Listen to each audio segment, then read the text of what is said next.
Kamakhyanagar police को बड़ challenge फुटिला 6 round गुली और बोमा माड़ी जड़े मृत दुई गुरुतर।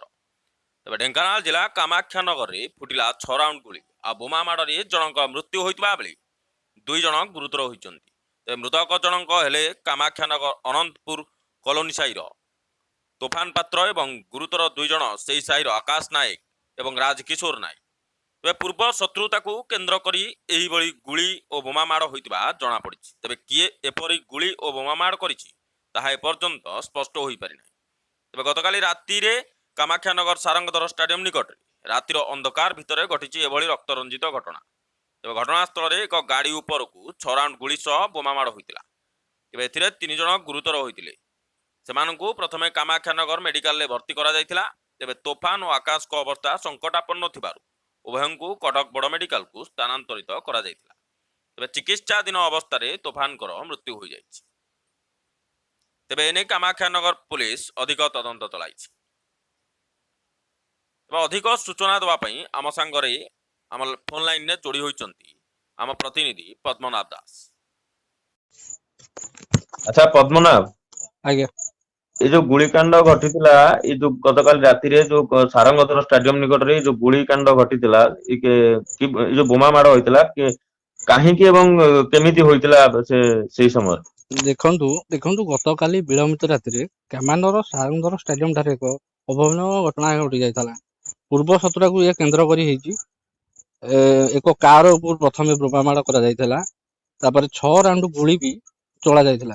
एथिरे अंतपुर कॉलोनी साईर दुई जन युवक तोफान पात्र और आकाश नायक गुरुतर होइछन्ति और राजकिशोर नायक आहत होइछन्ति। समस्त आहत गुरुतर को कामानगर मेडिकल रे भर्ती कराइला एवं दुई गुरुतर अवस्था संकटापूर्ण हेबारु ताको कटक बड़ मेडिकल को स्थानांतर कराइला। सेटारे चिकित्साधीन अवस्था रे तोफान को मृत्यु घटिला।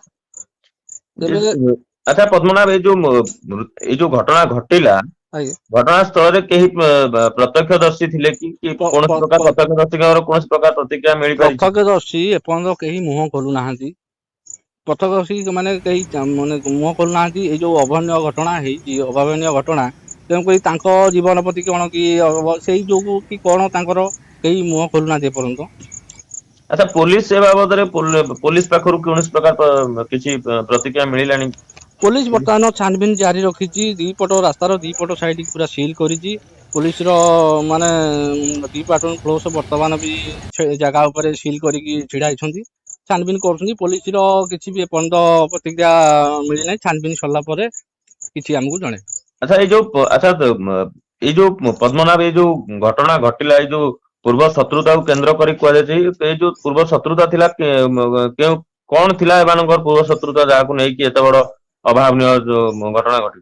पूर्व शत्रुता किसी पारिवारिक झगड़ा नहीं कि किसी भी माने परस्पर भितर बहुत दिन आगुरी भी परस्पर भितर किसी भी माने पाटितुंड आकार चलीथिला।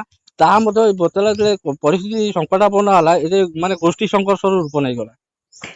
अच्छा पद्मनाभ, ये जो दुई गोष्ठी मध्य जो होइतला एथरे केते जन संपृक्त थिले ए जो घटना रे जो माने बोमा माड़ कले बा गुली माड़ कले जो एथरे केते जन संपृक्त थिले दुई गोष्ठी को मिसई?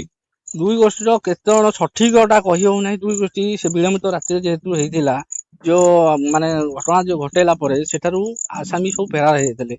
प्रकृत केते जन दोषी एथरे साब्यस्त होइछन्ते एपट पुलिस को छानबीन परे जणा पड़िबो केते जन एथरे संपृक्त थिले। पद्मनाभ, सारंग स्टाडियम पाखरे सीसीटीवी फुटेज निश्चित भाव में थाई पारे। सारंग मेन गेट पाखरे सीसीटीवी फुटेज अछि किंतु एपट साइड फुटेज रात्रि फुटेज किछि मिली पारिछि कि? मिली नाही। मिली नाही एपन किछि हस्तगत आम पाखरे हेई पार नाही। ठीक अछि, बहुत बहुत धन्यवाद। तबे हमको अधिक सूचना दौथिले आमर प्रतिनिधि पद्मनाभ दास।